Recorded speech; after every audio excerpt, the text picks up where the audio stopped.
நம்மளுடைய basic first stitch chain ஸ்டிச்சை so needle எடுத்து உள்ளே விட்டுக்கோங்க.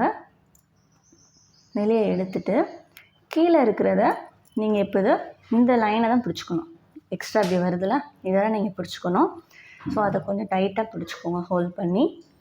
வெளியே எடுத்துகிட்டு எவ்வளோ டிஸ்டன்ஸில் உங்களுக்கு செயின் ஸ்டிச் வேணுமோ அதுக்கப்புறம் பக்கத்துலேயும் திரும்ப ஒரு பஞ்ச் பண்ணுங்கள். கீழே இருக்கிற அந்த த்ரெட்டை அந்த நீடிலில் ஹோல்ட் பண்ணி திரும்ப மேலே இழுக்கணும். திரும்ப ஒரு பஞ்ச். கீழே அந்த நீடில் ஒரு தடவை ரொட்டேட் பண்ணிங்கன்னா நீடில் மாட்டிக்கும். திரும்ப ஒரு தடவை மேலே இழுக்கணும். ஸோ அப்போது ஒரு பஞ்சு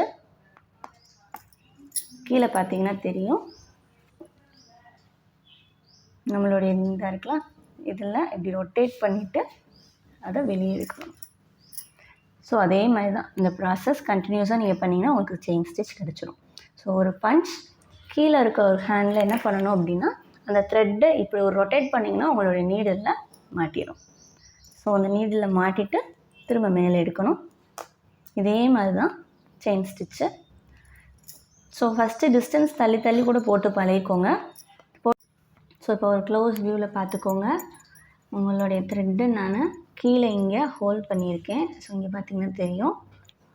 ஹோல்ட் பண்ணிவிட்டு இதை லைட்டாக இழுத்துட்டு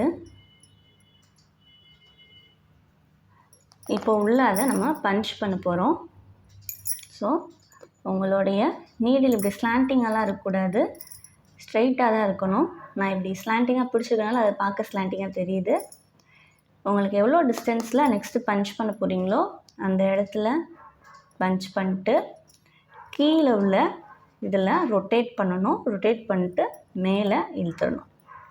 ஸோ மேலே எடுக்கும்போது என்ன பண்ணணும் அப்படின்னா லைட்டாக டர்ன் பண்ணி எடுக்கணும். கீழே இப்படி ரொட்டேட் பண்ணேன்னா இப்போ என்னோடய நீடில் ஃப்ரண்ட் பார்த்த மணிக்கு இருக்குன்னா லெஃப்ட் சைட் டர்ன் பண்ணி மேலே லைட்டாக இழுத்திங்கன்னா உங்களுக்கு வந்துடும். ஸோ நல்லா பாருங்கள். கீழே பஞ்ச் பண்ணுறேன். பஞ்ச் பண்ணிவிட்டு கீழே உள்ளதை ரொட்டேட் பண்ணுறோம். லெஃப்ட் சைட் லைட்டாக டர்ன் பண்ணி மேலே இப்போ இழுத்தாச்சு.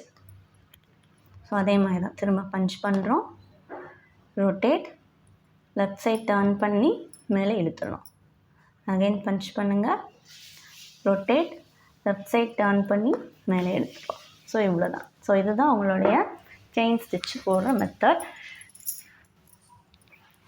ஸோ நெக்ஸ்ட்டு என்ன பண்ணணும் அப்படின்னா அந்த செயின் ஸ்டிச்சுக்கு எண்டு நாட் போடணும். இல்லைன்னா இதை உருகுனிங்கன்னா மேலே உள்ள நீடில் எடுத்துகிட்டு கீழே உள்ள இந்த த்ரெட்டை நீங்கள் இழுத்தீங்கனாலே என்ன ஆயிரும் அப்படின்னா அது ஃபுல்லாக உங்களுக்கு உருகிட்டு வந்துடும். ஸோ அப்படி உருகாமல் இருக்கணும் நம்மளுடைய ஸ்டிச்சஸ் எல்லாமேவும். அதனால் எண்டு நாட் கண்டிப்பாக போட்டே ஆகணும்.